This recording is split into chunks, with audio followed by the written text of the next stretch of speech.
A história de Naamã demonstra a providência de Deus, seu poder e sua graça redentora, bem como seu juízo contra o pecado. A narrativa presente no segundo livro dos Reis e o capítulo 5 destaca a verdade de que a graça e a salvação não se limitam ao povo de Israel, mas que o Senhor queria compadecer-se dos não-israelitas, levando-os ao conhecimento do único Deus verdadeiro. Seremos bastante edificados com a lição de hoje. Vamos juntos aprender a palavra de Deus.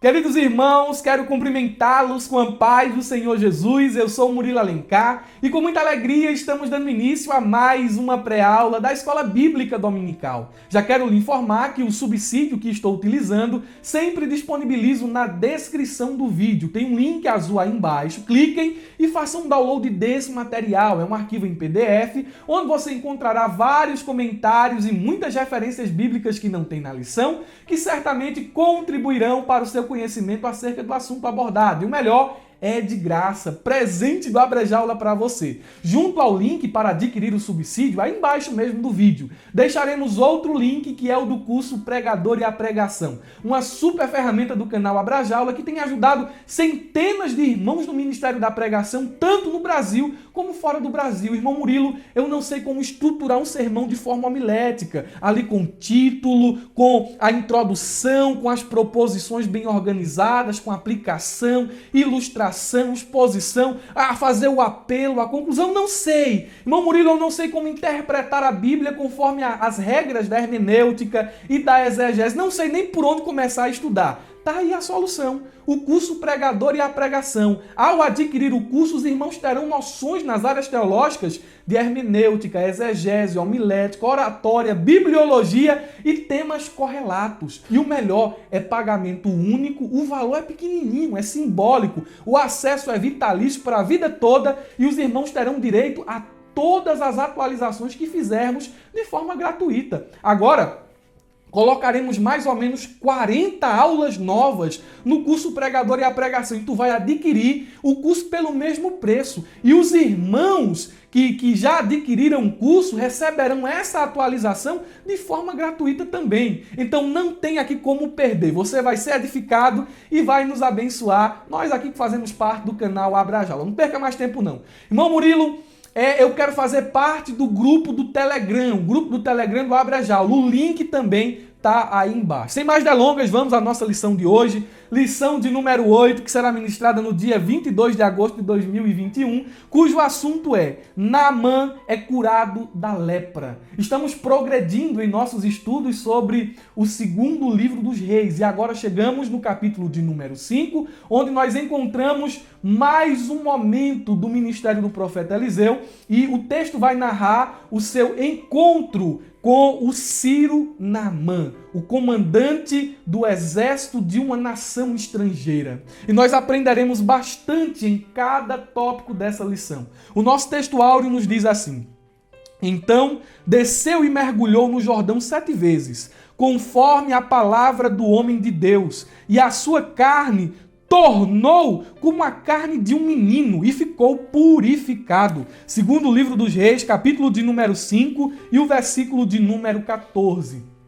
Eu trouxe aqui algumas traduções para fazermos uma comparação, não há nada aqui de tão diferente. Na tradução NVT, o texto está da seguinte maneira: assim Naamã desceu ao Jordão e mergulhou 7 vezes, conforme a instrução do homem de Deus. Guarde isso. Sua pele ficou saudável como a de uma criança e ele foi curado. Na paráfrase NTLH, o texto pode ser lido assim: então Naamã desceu até o rio Jordão e mergulhou 7 vezes, como Eliseu tinha dito. Guarde isso. E ficou completamente curado. Não foi uma cura parcial. Toda a sua pele foi sarada. E a Bíblia prossegue: a sua carne ficou firme e sadia como a de uma criança. Nós temos aqui um texto paralelo, uma passagem correlata que aumenta a verdade presente nesse nosso texto de ouro, que é Lucas capítulo 4, versículo 27, palavras do próprio Jesus em um sermão pregado em uma das sinagogas em Israel, ele diz o seguinte: também havia muitos leprosos em Israel no tempo de Eliseu, o profeta. Todavia, nenhum deles foi purificado, somente Naamã, o sírio. Jesus utiliza o exemplo de Naamã para falar sobre a extensão da misericórdia de Deus, que não se limitava ao grupo fechado dos fariseus e nem à nação de Israel, mas que a misericórdia do Senhor se estendia a todas as nações. E é muito interessante entender o texto e o contexto, porque podemos aqui depreender algumas aplicações dentro do texto áureo. Primeiro, as bênçãos de Deus não estão reservadas para um grupo seleto e fechado. Deus não só abençoa os obreiros, Deus não só abençoa os dirigentes, Deus não só abençoa aqueles que têm responsabilidade, e nem mesmo os crentes. Deus abençoa a todos. E a sua misericórdia se estende a todos os homens. A sua misericórdia se estende para além dos limites da igreja. Ele vai buscar o homem que está perdido, o homem que está distante e traz para o seu redil. Deus exerce misericórdia a todos os homens, mesmo ao mais vil pecador. Em segundo lugar, Deus contraria as perspectivas humanas. Dentro do pensamento teológico dos dias de Jesus, o certo era que Deus só abençoaria o povo de Israel, que Deus só olharia para o povo de Israel. E Deus ele vai na contramão dessa percepção errada dos fariseus. E Jesus explica isso. Olha, nos dias de Eliseu, havia muitos leprosos que eram israelitas. Mas somente Naamã, o estrangeiro, o sírio, foi sarado. Então, Deus em sua atuação, ele quebra expectativas. Ele não segue, aleluia, muitas vezes o pensamento humano. Deus deve agir assim, Deus deve fazer assim, Deus só faz isso, Deus tem que fazer dessa maneira. Ele contraria as perspectivas. Bendito seja o nome de Jesus. Em terceiro lugar, o poder divino, o qual se manifestou através da cura da lepra de Naamã, tinha o propósito, a finalidade de demonstrar que o Deus de Israel era maior do que as divindades da Síria. Não confunda Síria com Assíria. Lá na Síria, eles tinham vários deuses, várias divindades, e provavelmente Naamã buscou todos eles. Mas não teve êxito em sua busca, não teve sucesso. E quando ele teve um encontro com Deus, o Deus de Eliseu, o Deus da igreja, bendito seja o nome de Jesus, ele foi sarado, ele foi curado, de maneira que ele disse assim: eu não servirei mais a Deus nenhum, eu vou servir agora só ao Deus verdadeiro, aleluia. Aqui em Israel habita o Deus verdadeiro. Deus é maior do que as divindades da Síria. Deus é grande, Deus é poderoso. Em quarto lugar, e muito importante essa aplicação, a obediência à vontade de Deus conduz o homem a viver o cumprimento daquilo que o Senhor tem prometido. Na versão corrigida, o texto diz assim: conforme a palavra de Deus. Naamã passou a experimentar o milagre da parte de Deus por meio da obediência. Se ele voltasse para a Síria, ele seria privado do milagre, mas como ele se sujeitou à vontade de Deus, ele recebeu um milagre extraordinário. A Bíblia diz no texto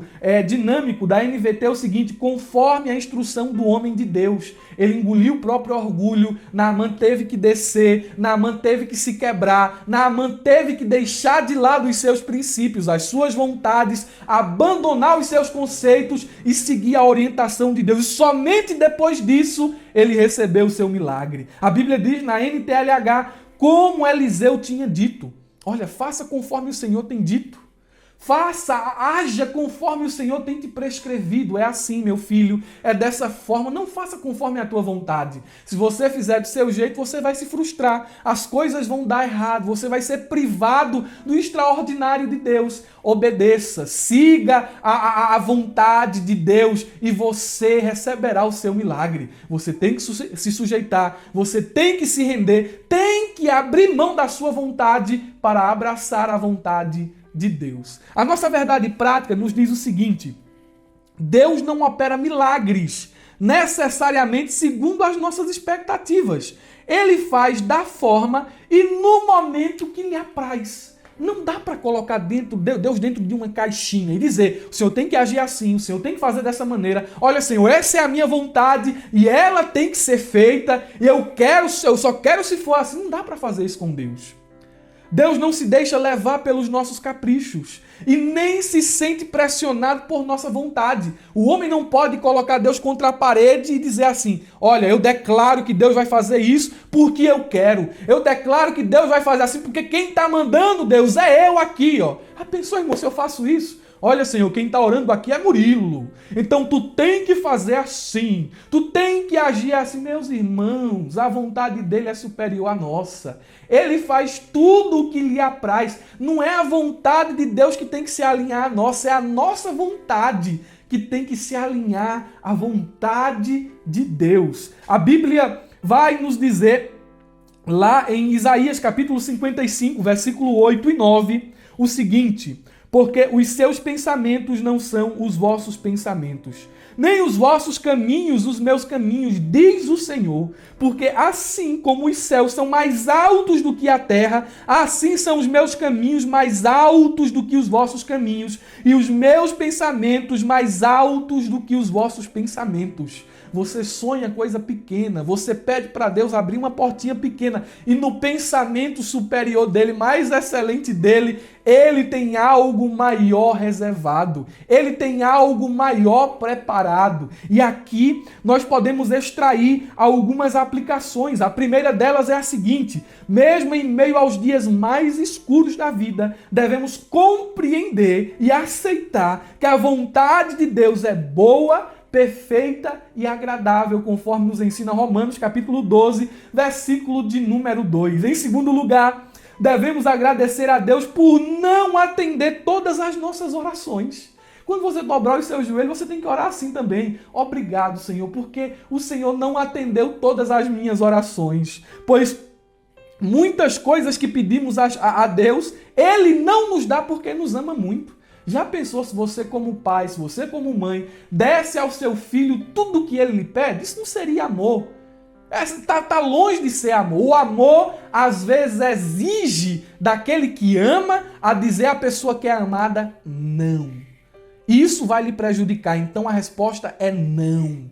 E Deus às vezes faz isso. Vai recebendo essa palavra da parte de Deus. Professor, aluno que chegou aqui agora e está aí triste pelo canto, dizendo assim, Deus não me ama, ele lhe ama. E é por isso que ele tem lhe dito não. É por isso que ele tem dito assim, não vai, tô fechando, não vai. Eu vou viajar, eu vou para ali, eu vou fazer isso, vou fazer aquilo, vou abrir isso, vou abrir aquilo. Não vai, porque eu lhe amo, eu estou fechando a porta porque lhe amo. Você tem que agradecer a Deus até pelos nãos. Bendito seja o nome de Jesus. E em terceiro lugar, devemos crer que todas as coisas cooperam para o bem, para o nosso bem, mesmo aquelas que contrariam a nossa vontade, mesmo aquelas que vão de encontro aos nossos desejos. Quando a gente diz assim, é assim, Deus, e Deus de jeito nenhum, vai ser assim, vai ser desse jeito, é porque a gente é muito apressado, a gente quer as coisas na hora, a gente quer que as coisas aconteçam instantaneamente, mas há um tempo de Deus, há um momento certo.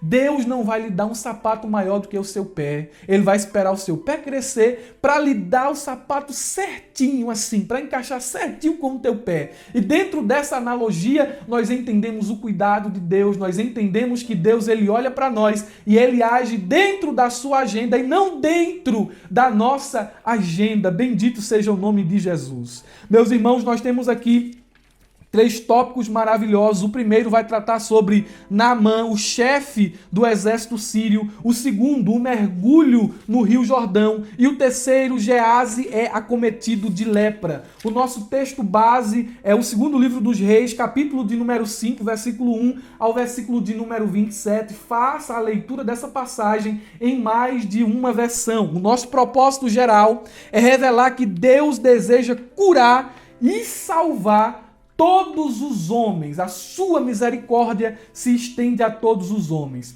E discorrendo sobre o primeiro tópico, eu gostaria de iniciar aqui uma sessão de prolegúmenos. O que é prolegúmenos? É aquilo que precisa ser dito antes. A narrativa presente no segundo livro dos Reis, capítulo 5, começa com a apresentação de Naamã, chefe do exército do rei da Síria. Naamã, depois do cargo de monarca, tinha a posição mais elevada. Ele não era um oficial, ele não era um capitão de 50, um capitão de 100, um capitão de 1000. Muito pelo contrário, ele era chefe de todo o exército. Ele mandava nos oficiais, ele mandava nos soldados, ele tinha autoridade sobre todos os capitães. Ele era um general de milhares, era uma posição muito elevada. E naqueles dias, a Síria era a principal inimiga do reino de Israel, conforme se vê em 1º livro dos Reis, capítulo 20, e também no capítulo de número 22. E voltando um pouco na história,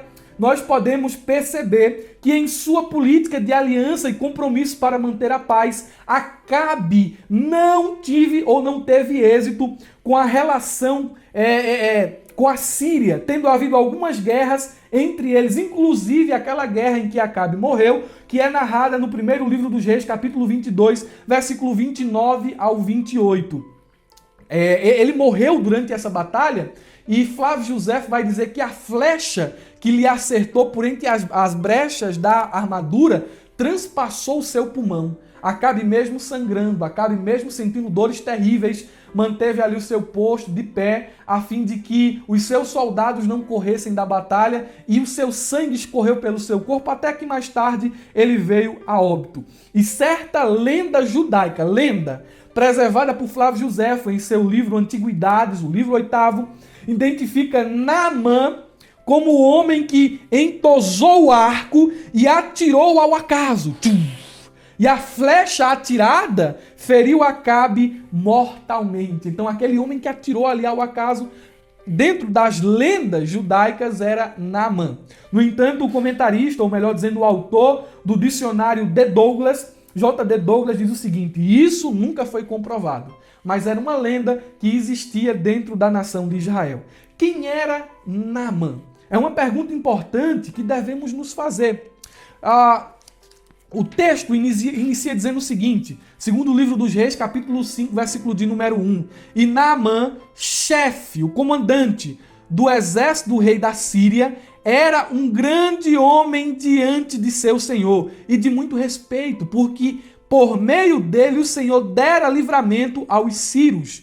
E ele era varão, homem valoroso, porém leproso. Nós temos aqui no versículo de número 1 o resumo da biografia de Naamã. E 4 frases interessantes presentes nesse versículo descrevem o valor, a estima e a aflição vivenciada por Naamã. Em primeiro lugar, Naamã era chefe do exército da Síria, ou seja, o oficial de patente mais elevada, um homem respeitado, tinha um cargo cobiçado. Em segundo lugar, ele era um grande homem diante de seu senhor e de muito respeito, ou seja, ele era um homem de confiança, um homem respeitado pelo seu povo e principalmente pelo seu rei. E os irmãos sabem que prestígio, que confiança, que respeito não é algo que se pode comprar, é algo que se adquire com ações, que se adquire com atitudes. E por ter um exército vitorioso,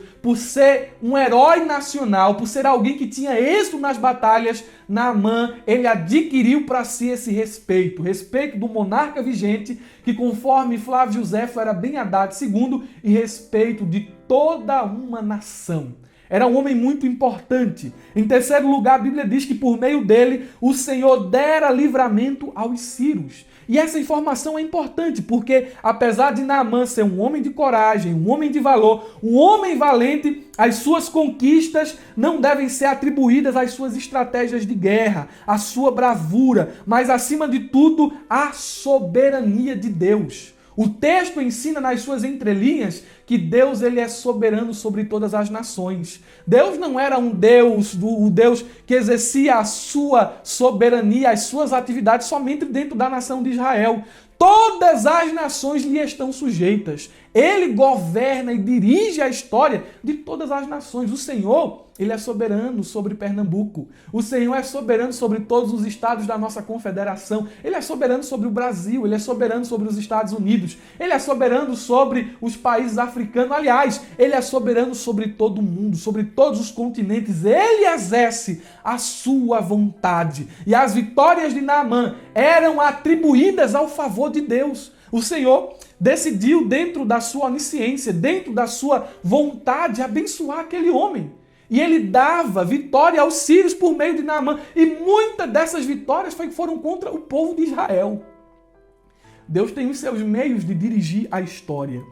Em quarto lugar, e por fim, a Bíblia diz que ele era um homem valoroso. E essa expressão, em algumas traduções, tem a seguinte conotação: ele era um grande guerreiro, ele era um homem muito valente, ele era um homem de valor, ou seja, ele era uma pessoa honrada e de grande importância para o seu povo, mas apesar de suas muitas virtudes, havia algo que lhe incomodava e que lhe entristecia. Apesar de toda a pompa, de tudo aquilo que era exterior, Naamã estava perdendo uma guerra interior. Por baixo de sua armadura, a sua pele estava enferma. Ele era um homem que padecia de uma enfermidade que, ao que parece, era incurável. A Bíblia diz: Naamã era leproso. E eu quero fazer aqui algumas aplicações importantes dentro do tópico de número 1. A primeira delas, o texto apresenta as limitações das riquezas frente às adversidades da vida. Naamã tinha muita honra e muitos recursos, mas não tinha saúde. As riquezas, os bens, a fama tem a sua limitação. Isso aqui é um exemplo claro dos nossos dias. O prefeito de São Paulo, um homem jovem, um homem benquisto, foi o homem mais votado para assumir um cargo de responsabilidade em São Paulo. Eu não sou de São Paulo, mas acompanhei as notícias, aqui do interior de Pernambuco. E o que eu percebi através da história de Bruno Covas, que ele era alguém que tinha muitas honras, que tinha um prestígio por parte do povo, afinal foi reeleito, e era um homem bem sucedido, um homem com muitas posses. No entanto, tudo que ele tinha não lhe pôde acrescentar mais um dia com sua família, mais um dia de vida. Então as riquezas, as limitações têm, ou melhor dizendo, as riquezas e o prestígio têm as suas limitações. Naamã tinha tudo isso, mas não tinha saúde. Em segundo lugar, o texto nos leva a repensar aquilo que realmente tem valor, pois mesmo sendo Naamã um homem tão abastado de tudo o que se pode desejar, tinha servos, tinha casa, tinha uma família, tinha um alto cargo, tinha tanta coisa. No entanto, o mais miserável dos escravos não trocaria de lugar com ele. Olha, é muito bonito aquilo que Naamã ele faz em prol da nação, o cargo que ele exerce é muito cobiçado, ele é uma pessoa que tem tudo, mas eu trocar de pele com ele, eu não. Isso nos leva a pensar, meus irmãos, e a repensar sobre aquilo que de fato realmente tem valor. E às vezes a gente troca aquilo que tem um valor real por aquilo que é supérfluo. E há uma história que ilustra bem isso aqui, de uma irmã dos cabelos longos, e certo pastor chegou para ela e perguntou assim: irmã, você cortaria o seu cabelo, você rasparia a sua cabeça? E se de pronto ela respondeu: de jeito nenhum. Mas irmã, em nenhuma hipótese, ela disse: em nenhuma hipótese. Eu jamais faria isso. Aí o pastor perguntou novamente a ela: e se lhe dessemos uma opção? Você cortaria, se você tivesse a opção ou de cortar o seu cabelo ou de cortar os dedos de sua mão, qual você escolheria? E ela disse assim: eu escolheria cortar o cabelo. Mas cortar o cabelo? Já mudou de ideia? Mas por que você mudou de ideia? Porque o cabelo nasce de novo, mas os dedos da mão não.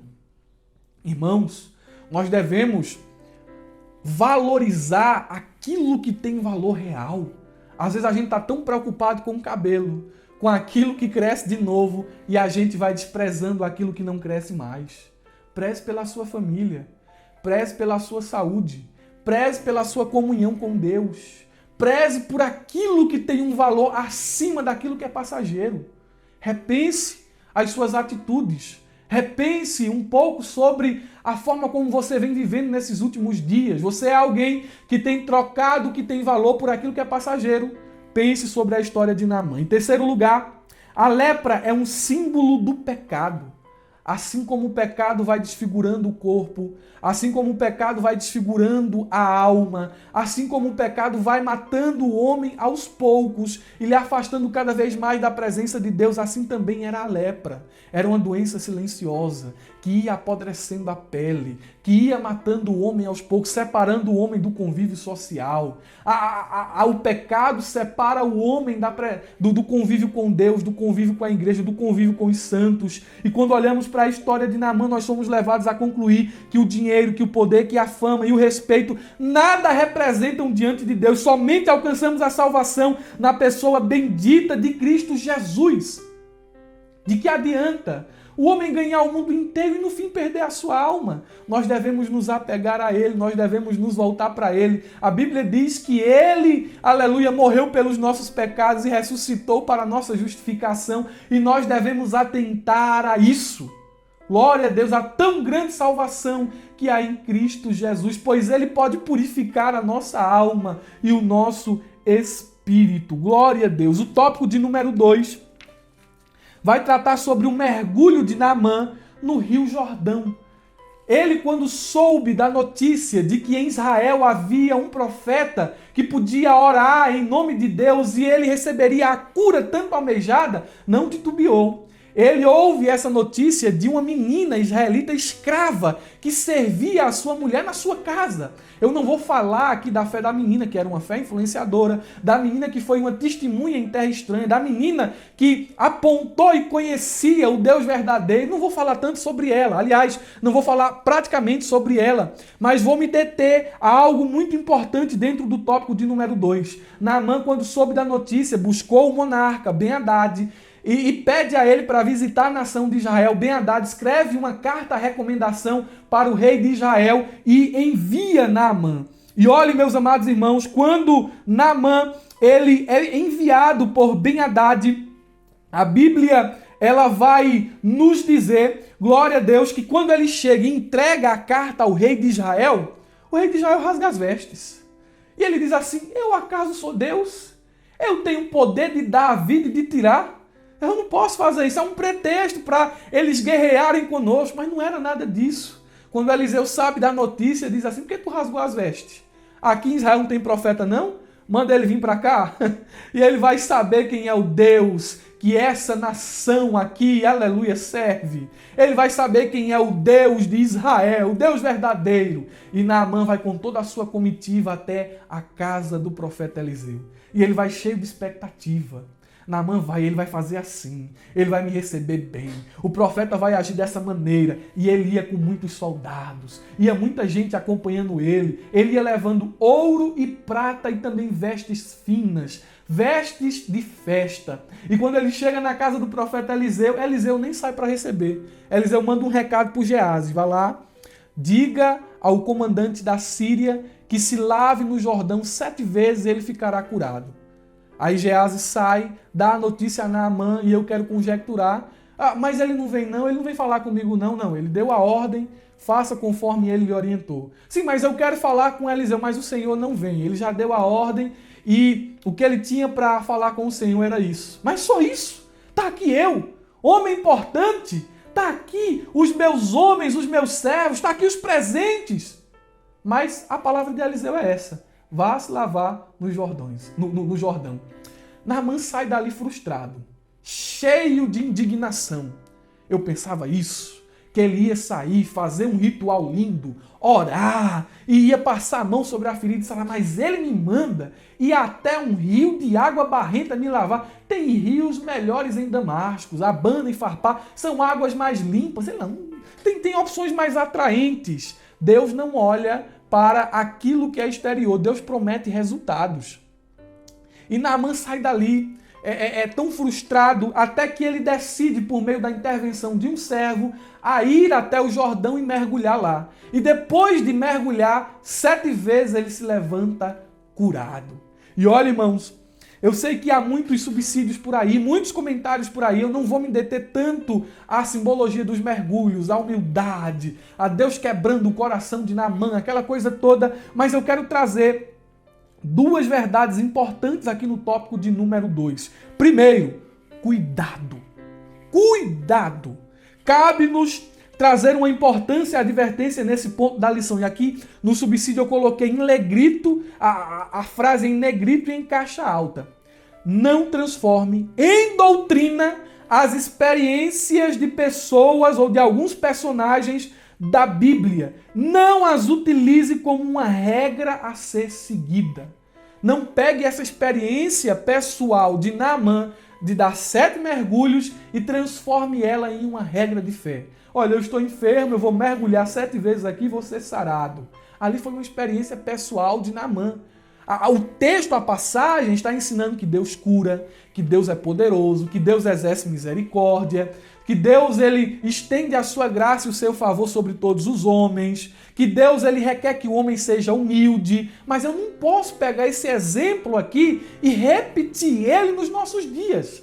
É uma experiência pessoal. Eu vou dar aqui alguns exemplos. Primeiro, Jacó e as ovelhas, listradas, salpicadas e pintadas. Gênesis capítulo 30, versículo 37 ao 43. A Bíblia diz que Jacó, experimentando a providência de Deus, pegou varas verdes, descascou as varas, riscou as varas e colocou na frente do bebedouro dos rebanhos de Labão. As ovelhas iam beber água, olhavam para as varas verdes riscadas, as varas verdes descascadas e riscadas, e os filhotes das ovelhas, dos rebanhos, nasciam salpicados, listrados e pintados.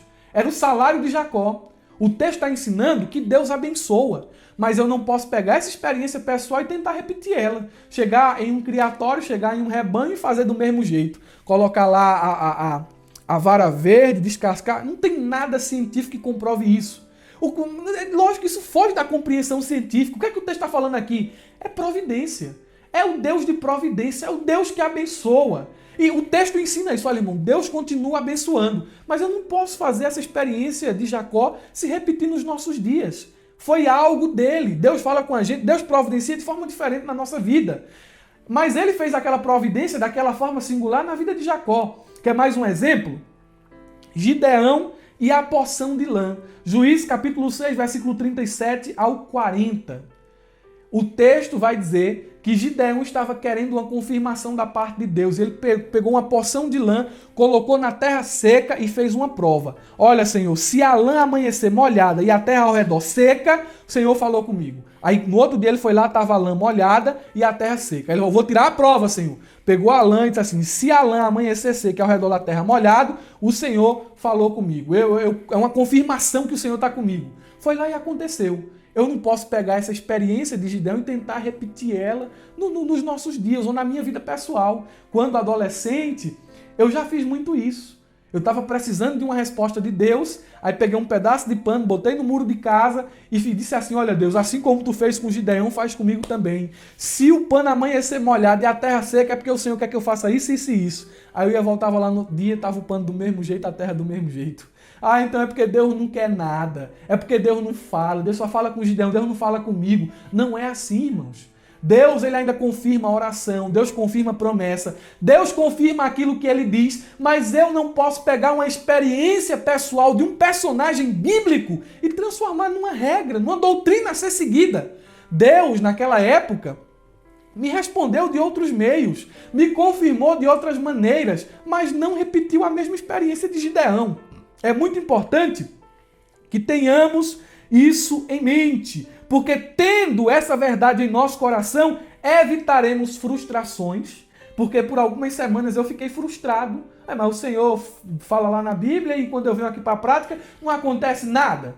Eu fiquei frustrado, até depois que eu vim entender isso que eu estou ensinando para os irmãos aqui agora. A gente vai evitar alguns equívocos, porque eu já vi gente fazer os testes mais absurdos. Quer fazer alguma coisa, aí vem uma estrela passando, aí diz assim, se passar de novo é porque Deus quer que faça isso. Ou então eu já vi irmãos fazer isso. Pega um pedacinho de papel e enrola, se eu acertar no lixeiro é porque Deus quer que eu faça tal coisa. É uma confirmação, aí joga e erra. Aí não, dessa não valeu não. Aí vai lá, pega um papelzinho de novo, fica mais pertinho do lixeiro, aí joga o papel dentro do lixeiro. Tá vendo? Deus quer. Coisa absurda, irmãos. A gente evita certos equívocos e também certas bizarrices. Por que eu estou explicando isso aqui aos irmãos? Porque aqui na minha cidade houve em uma certa igreja um culto do milagre. O culto dos 7 mergulhos de Naamã. Sabe o que eles fizeram? Pegaram uma piscina e colocaram dentro da igreja. Uma piscina de plástico. Aí estavam lá os irmãos mergulhando na hora do culto. Buf, buf. Os 7 mergulhos de Naamã. Isso não é bíblico. Isso não é pentecostalismo.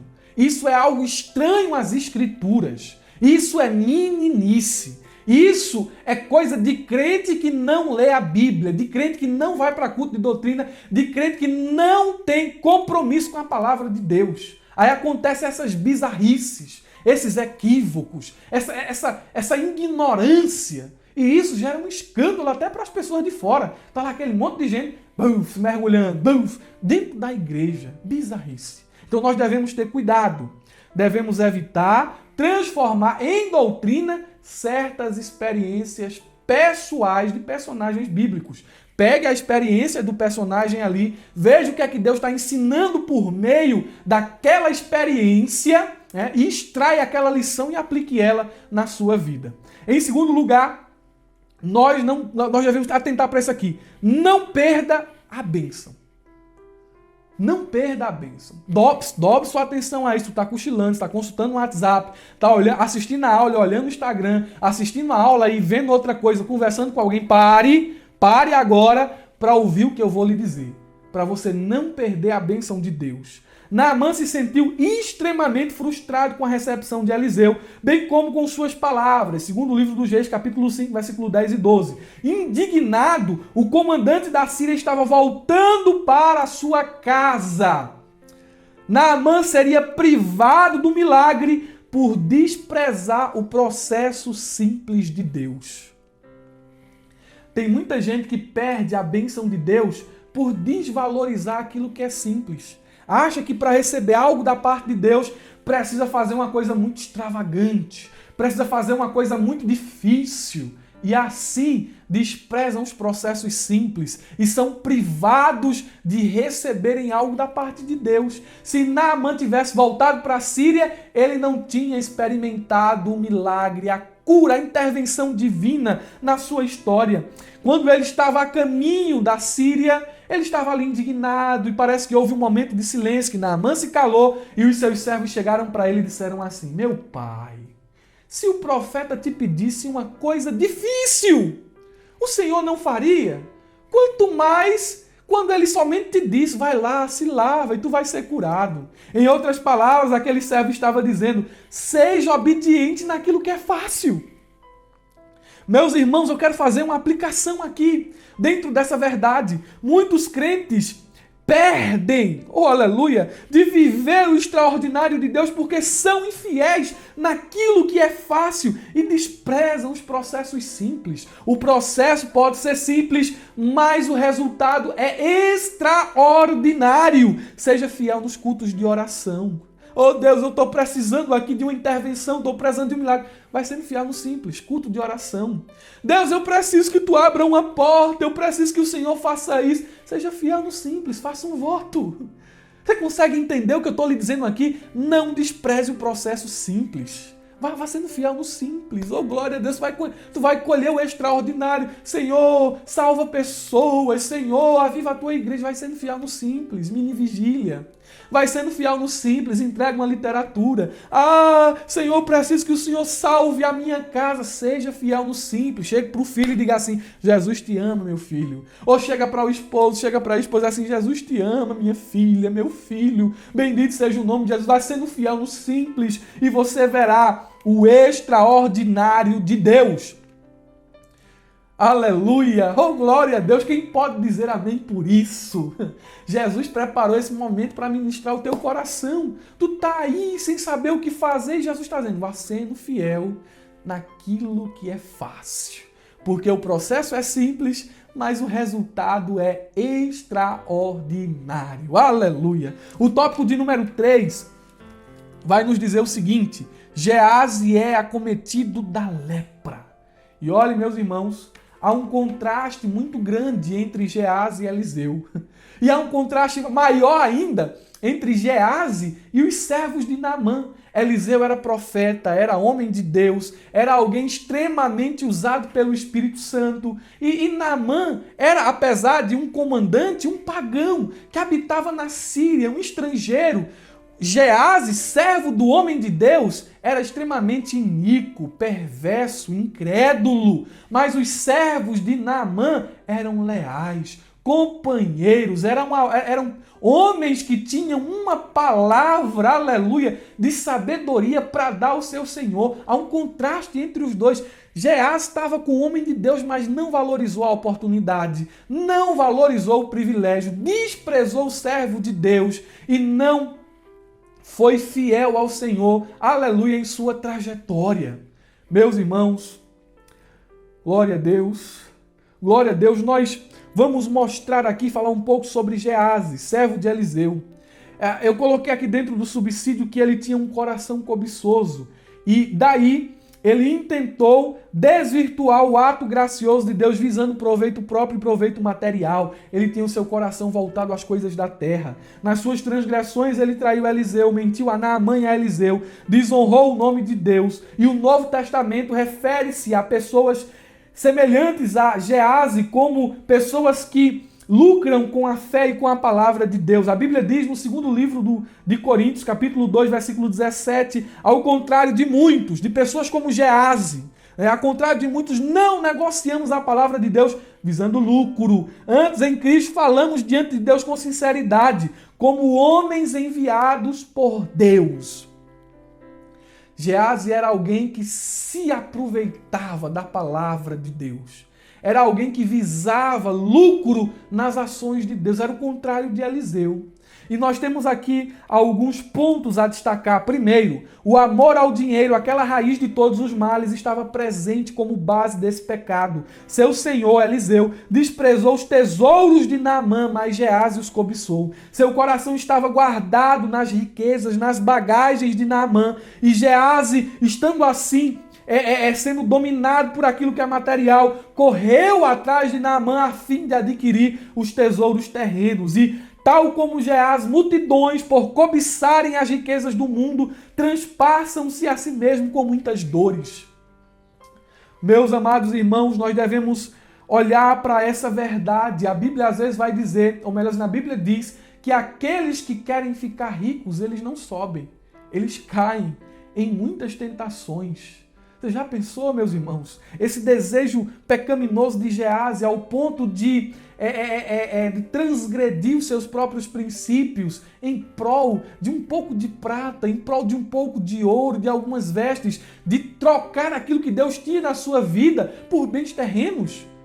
Gease tinha uma chamada, isso é um fato. Assim como Eliseu foi sucessor de Elias, um dia Gease seria o sucessor de Eliseu, mas as coisas desta vida falaram mais alto no coração deste servo, e que Deus nos guarde de tomar o mesmo caminho de Gease. Em segundo lugar, Gease manchou a imagem de seu senhor. Ele abusou de seu senhor e de maneira vil representou diante de Naamã como alguém que tinha se arrependido de sua generosidade.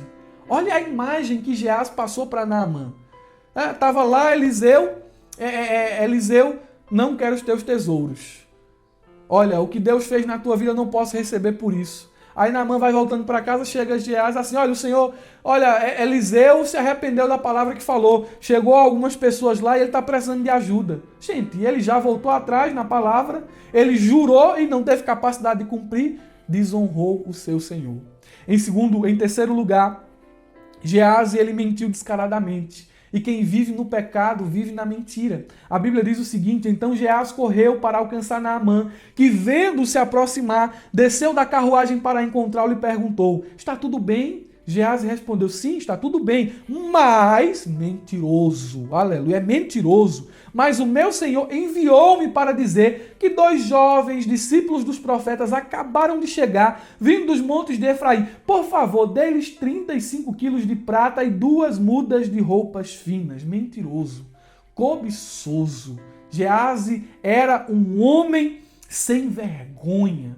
Que mentira deslavrada. E a Bíblia traz aqui alguns versículos sobre a mentira. Provérbios capítulo 12, versículo 22. O Senhor odeia os lábios mentirosos, mas se deleita com os que falam a verdade. Apocalipse 22, 15, a Bíblia diz, ficarão de fora os cães, os que praticam feitiçaria, os que cometem imoralidades sexuais, os assassinos, os idólatras e todos os que amam e praticam a mentira. Quem vive na inverdade, quem vive de falso testemunho, quem vive de mentira não pode herdar o reino de Deus. E é justamente isso que disse o pastor Hernandes Dias Lopes, que o inferno fica no final de uma vida sem Deus. E aqueles que vivem sem Deus praticam a mentira. Se nós nascemos de novo, devemos ter cravado em nossos corações Colossenses capítulo 3, versículo 9 e 10, que diz: não mintam uns aos outros, visto que vocês já se despiram do velho homem com suas práticas e se revestiram do novo, o qual está sendo renovado em conhecimento à imagem do seu Criador. Em quarto lugar, Geazi, além de ter mentido, de ter desonrado Eliseu, de ter sido levado pela cobiça, ele escondeu o seu pecado. E é justamente a atitude posterior de alguém que comete uma falha. Esconder é a primeira ação colocada diante do nosso coração pelo homem carnal. Esconda, não conte, não confesse, encubra, ninguém precisa saber. A Bíblia diz no segundo livro dos Reis, capítulo 5, versículo 24... quando Geazi chegou à colina onde morava, pegou as sacolas dos servos de Micar e guardou-as em casa, escondeu e mandou os homens embora. Vão embora, a fim de que Eliseu não visse aquela comitiva, não visse aqueles, olha, vão logo embora. Escondeu as sacolas e pensou que ninguém ia saber de nada. E ninguém é carnal às escondidas. Não ache que as pessoas que escondem pecado, que não confessam, terão êxito nessa jornada, terão êxito nessa missão. Ninguém é carnal às escondidas. Hora ou outra, as obras da carne se manifestam. Hora ou outra, a verdade vem à tona. A Bíblia diz ainda que Geazi, em quinto lugar, agiu dissimuladamente, como se nada tivesse acontecido. Versículo de número 25 do capítulo 5. Então entrou e se apresentou ao seu senhor Eliseu, e este lhe perguntou: onde você esteve, Geazi? Geazi respondeu: teu servo não foi a lugar algum. Mentiroso, dissimulado. É característica de quem vive no pecado. Consciência não acusa. Ah, tu fez isso? Fiz nada, eu nunca faria isso. Mas rapaz, por que tu fez? Não, eu tô fora de sair. Eu não. Dissimulado. No entanto, meus irmãos, Deus sabe e conhece todas as coisas. Ele sonda a mente e os corações. A Bíblia diz que Geazi ele foi condenado pelo que fez. Seu pecado veio à tona. Ele pensou que havia enganado o profeta, mas logo ficou claro para ele que o espírito de profecia não pode ser enganado e era inútil mentir ao Espírito Santo. Eliseu disse a Geazi: o meu espírito foi contigo. Eu vi tudo quando tu chegou lá e pegou os tesouros de Naamã. Eu vi quando tu voltou, quando tu escondeu. Então eu sei, Geazi, que tu está dissimulando aqui agora. A Bíblia diz em Provérbios, capítulo 12, versículo de número 19, o que encobre as suas transgressões nunca prosperará, principalmente a língua mentirosa. Ela dura só um instante. E a Bíblia diz que ele foi punido pelo seu pecado. Versículo 27, Eliseu diz a Geazi: a lepra de Naamã se apegará a ti. Ele foi buscar algo de Naamã, e aquilo que ele recebeu de sua procura, de sua busca, foi uma enfermidade, foi a doença. O que Geazi lucrou? Embora tivesse ganhado 2 talentos, perdeu a saúde, perdeu a honra e perdeu a paz. Essa é a paga do pecado. Você pode ter um prazer momentâneo, você pode ter uma aventura extraordinária apenas ali por um instante, mas o salário do pecado é a morte. O salário do pecado é a morte. Você está ouvindo? O salário do pecado é a morte. Glória a Deus. Uma aplicação final cabe nos fazer aqui no tópico de número 3. Geazi é o espelho das pessoas que colocam suas vontades e necessidades pessoais à frente da obra e do propósito de Deus. Geazi é o espelho dessas pessoas que só pensam em si mesmas. Não pensam na obra, não pensam na vontade. Tem gente que às vezes diz assim: eu vou entregar o cargo. Está pensando nele, não está pensando na obra, não está pensando em Deus. É porque está pesado para mim, está difícil para mim. Você está pensando em você. Você não está pensando na obra, não. Você está sendo um exemplo de Geazi. Eu vou para tal congregação porque lá é melhor para mim. Você está pensando em você. Você não está pensando na obra. Meus irmãos, nós devemos ser fiel a Deus no pouquinho. Nós devemos ser fiel a Deus na dificuldade. Deus sabe o quanto é difícil para você sustentar essa responsabilidade.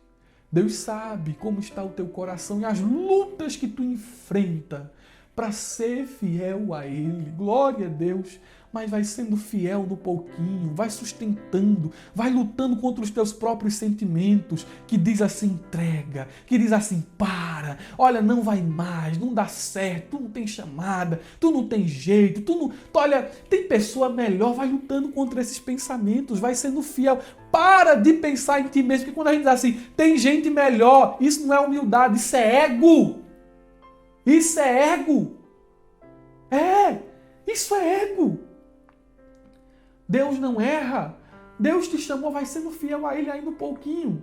Nas limitações, nas dificuldades. E tu vai colher milagre. Glória a Deus. Que o Senhor afaste de nós o coração de Gease e nos dê o coração do homem de Deus. Nos dê o coração de Eliseu. Bendito seja o nome de Jesus. E meus irmãos, quero concluir mais essa lição, agradecido a Deus por tudo que Ele tem feito. Até aqui nos ajudou o Senhor. Eu quero lhe pedir que se inscreva em nosso canal, ative o sininho para receber as notificações e deixa aí o teu like, deixa um comentário também aí para gerar interação. Irmão Murilo, cheguei até aqui. Irmão Murilo, deixa uma dúvida, deixa uma pergunta e na medida do possível nós iremos te responder. Compartilhe boas coisas, compartilhe boas novas, abra a jaula.